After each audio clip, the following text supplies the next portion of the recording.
Но най-големият удар е Франк Олтер от Шри-Ланка. Къде беше Шри-Ланка? Не знам къде.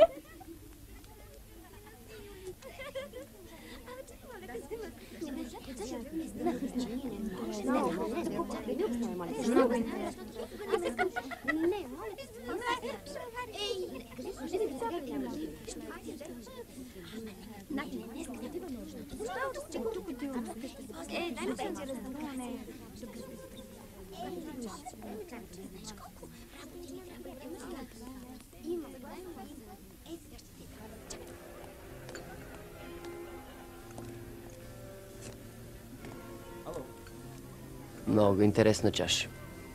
Жалко само, че не мога да гледам на кафе.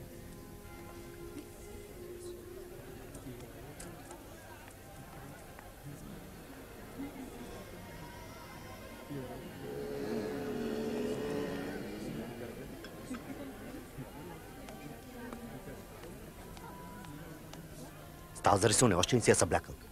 Кой сте вие всъщност? Кирил Станков. Сигурно си чувал името. Участник в традиционната обиколка на България. А, да, имаш един футболист. Нямам нищо общо с него и ми е крайно неприятно да ме бърка. Какво искате? Искам онези голите да ги махнеш. Не мога да ги гледам повече. Ако не ги махнеш доброволно. Защо не ги харесвате?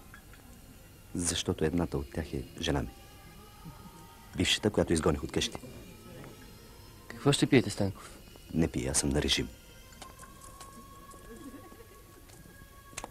А пък ще се разберем само на едно место. В съда. До вечера, като те изправим там, всичко си кажеш. Вижте какво станало е някаква само грешка. в съда. Аз до вечера, като жена те ви. изправим там, Картината всичко е си рисувана. кажеш. Моля сметката. Догарката уреди.